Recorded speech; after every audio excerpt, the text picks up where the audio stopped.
All right, so yes, I'm here for Bear Week. This is actually my third time in Provincetown. This is my first Bear Week, though.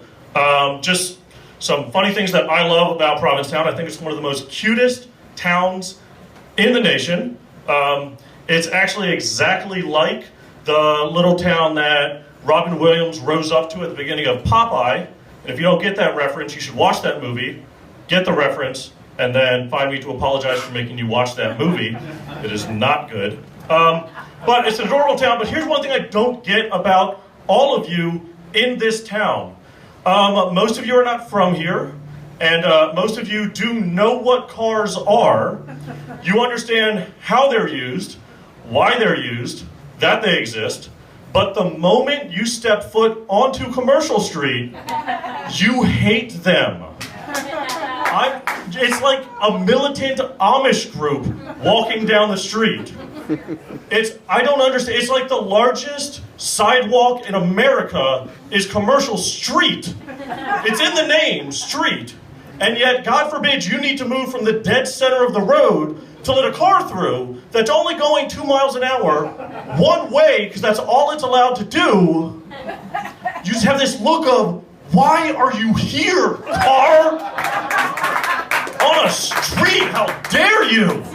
I don't understand that, but, you know, to each their own. Yes, so here for Bear Week. I do love me the bears. I am not a bear. I know we have lesbians here, so there may be a confusion. I do have a beard, but I am not a bear. Bears are meaty, stocky men. Delicious to me, not to you. That's fine, I get that.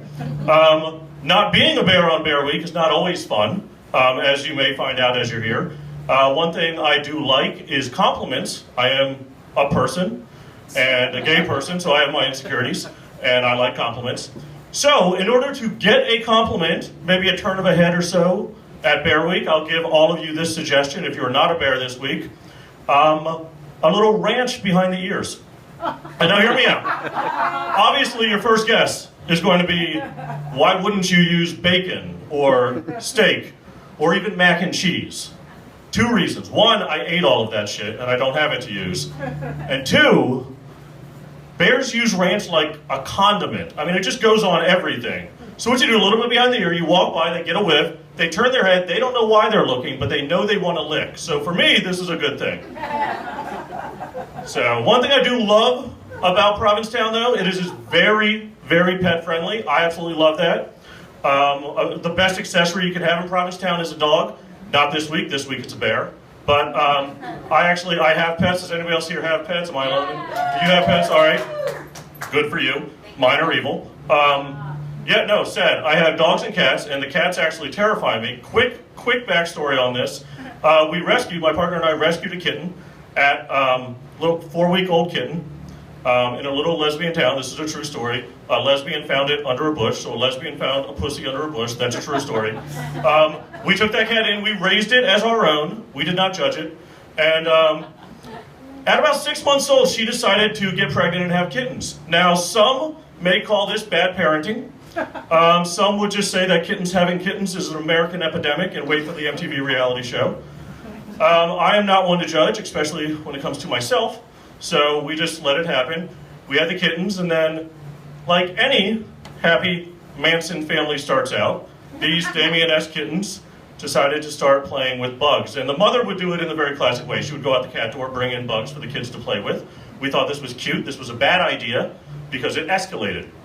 So what had happened is, now we have dead bugs in the house, dead mice in the house, decapitated squirrels in the house, dead birds in the house. Not so much rabbits. I live in Florida. We don't let them around too much. But I'm going to step back to the one for a second. Decapitated squirrels in the house. Plural of squirrels, and decapitated. I don't know where their heads are, and this is a problem for me because I'm worried that as I'm cleaning the house, I'm going to just find like a pile of skulls somewhere. But actually my main concern, and this is what keeps me up at night, is that when I move the couch to vacuum, there might just be a makeshift throne, and that's what I'm terrified of. So, anyway, thank you all very much. My name is Jeff Klein, and please give all that love to everybody tonight.